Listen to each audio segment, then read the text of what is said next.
그일라 백성들을 도우러 갈 일이 아니라 도망가야 될 상황에서도 하나님 앞에 기도한다는 겁니다. 하루아침에 다윗이 이런 모습이 생겼겠습니까? 다윗은 기도의 사람입니다. 보세요. 다윗의 직업은 목동이었습니다. 그가 눈을 떠서 만나는 사람은 양이고, 같이 밥 먹는 사람도 양입니다. 같이 웃고 같이 우는 사람도 양입니다. 맨날 보는 사람은 양군과 양양입니다. 그 매일 보는 그 양들과 무슨 말씀을 적용하며 무슨 어떤 어려움이 생길 것이며 어떠한 굴곡이 있을 거며 어떠한 것을 판단할 경우가 생기겠습니까? 맨날 보는 사람, 맨날 느끼고 맨날 부딪히는 사람인데, 그런데 다윗은 매일같이 하나님 앞에 기도합니다. 매일같이 하나님 말씀을 묵상합니다.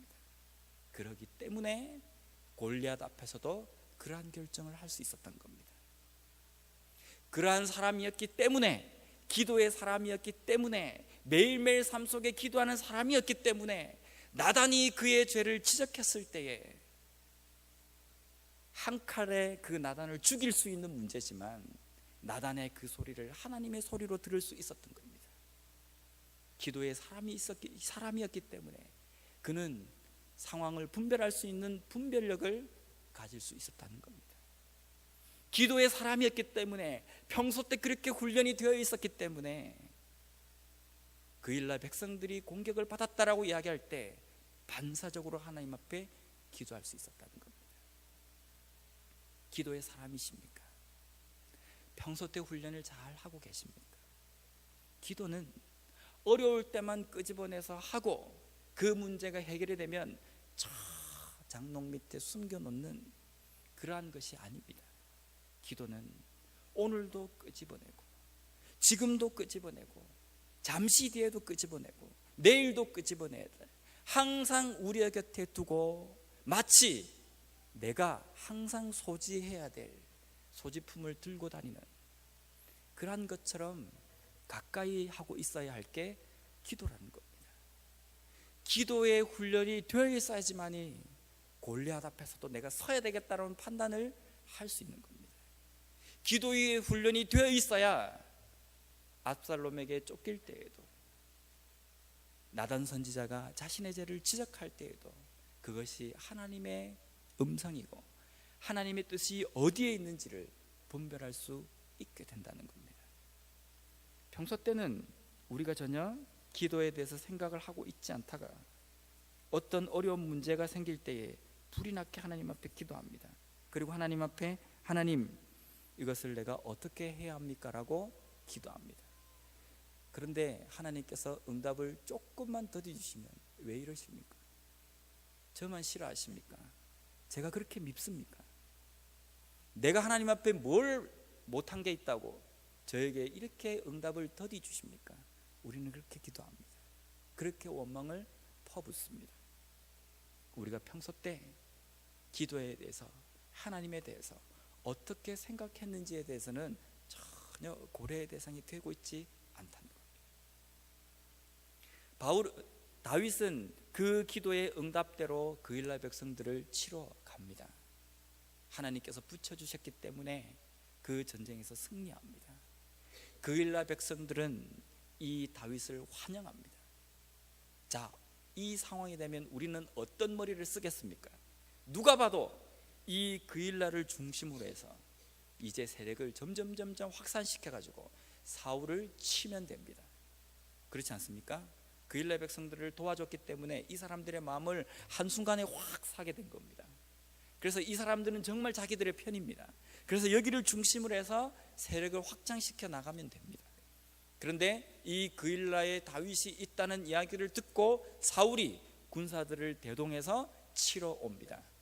그럴 때에 다윗이 한 행동은 10절 말씀에 보면, 다윗이 이르되 이스라엘 하나님 여호와여, 사울이 나 때문에 이 성읍을 멸하려고 그일라로 내려오기를 꾀한담을 주의 종이 분명히 들었나이다.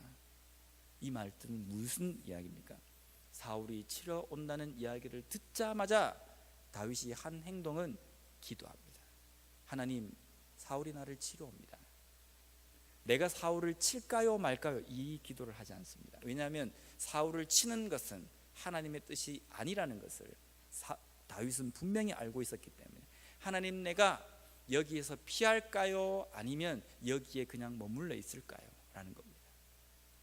여러분, 이 다윗의 이 기도를 가만히 들어보면 다윗이 좀 지혜가 부족한 것 같습니다. 왜냐하면 좀 똑똑한 사람이라고 한다면 그일라 백성들을 모으고 여차여차하고 이차저차 해서 내가 사울에게 전혀 싫은 일을 안 했는데 사울이 나를 이렇게 한다. 그일라 백성, 당신네들은 어떻게 생각하느냐, 나와 힘을 좀 합쳐서 나를 좀 보여줄 수 있겠느냐 라고 한다면 그일라 백성들이 마다하겠습니까? 방금 자신들의 생명을 구해준 생명의 은인인데 아마 다윗을 도왔을 겁니다. 근데 다윗은 사람을 먼저 의지하지 않습니다. 먼저 기도합니다. 하나님 어떻게 할까요? 하나님의 답은 그일라 백성들을 의지하지 말라. 사울이 오면 그일라 백성들이 너를 배신하고 너를 사울에게 내줄 것이다. 거기서 피해라 라는 겁니다. 만약에 다윗이 하나님 앞에 기도하지 않고 니그적거리면서 그일라에 주저앉아 있었다고 한다면 결과는 뻔합니다. 사울의 손에 요절이 났을 겁니다. 물론 하나님께서 그렇게 하시지는 않았겠지만, 근데 다윗은 어떤 결정, 뻔한 상황, 누가 봐도 이렇게 할 상황에서도 기도하는 모습을 볼 수 있습니다. 그래서 다윗이 위대한 신앙인인 겁니다.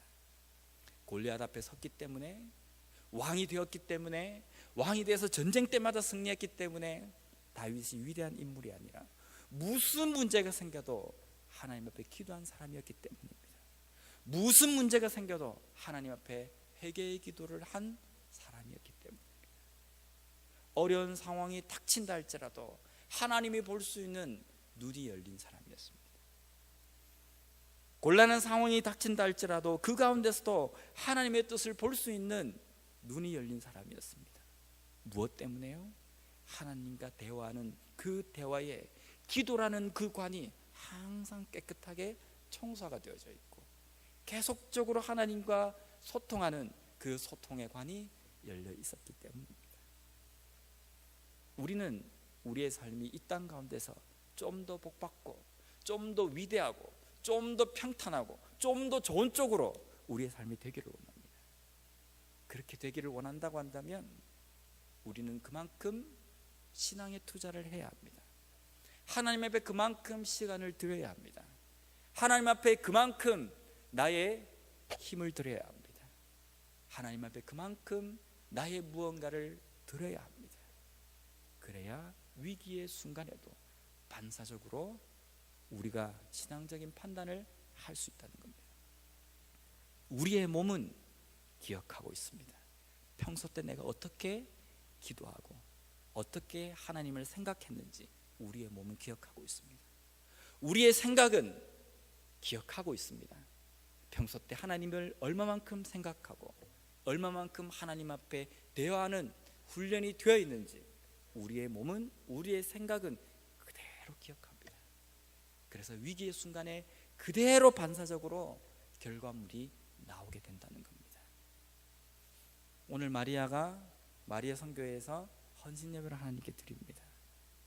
다른 헌신이 있겠습니까? 우리가 하나님 앞에 드릴 수 있는 것은 내 생명, 내 시간, 나의 무엇 아닙니다. 전부를 헌신해야 합니다. 나는 물질을 헌신하겠습니다. 아닙니다. 전부를 헌신해야 합니다. 전부를 헌신하는데 기도도 들어있습니다. 하나님, 내가 하나님 앞에 전부 시간, 물질 모든 것 그것을 드리며 하나님과 대화하고 하나님과 소통하는 데에 내 시간을 쏟겠습니다. 이 각오와 결단이 있었으면 좋겠습니다. 위대한 신앙인은, 믿음의 위대한 힘은 아무 때나 나타나지 않습니다. 아무에게나 기적이 일어나지 않습니다. 기적은 훈련되어지고 준비되어진 삶 속에 일어납니다. 나는 과연 훈련되어진 사람인가? 나는 기도로 온전히 준비되어진 사람인가? 준비되어져 있다고 한다면 언젠가 하나님의 기적이 일어날 것입니다. 언젠가 하나님께서 그 훈련을 통해서 하나님의 열매를 딸 수 있도록 우리의 삶에서 멋지게 결과물을 주실 것입니다. 그러한 것을 믿고 온전히 하나님과 소통하는 그 관을 매일매일 준비함으로 말미암아 다윗과 같은 위대한 기적의 주인공이 되시는 우리 마리아 성교회, 또 저와 우리 여기 계신 모든 하나님의 백성들이 되시길 원합니다. 기도하겠습니다. 하나님 감사합니다.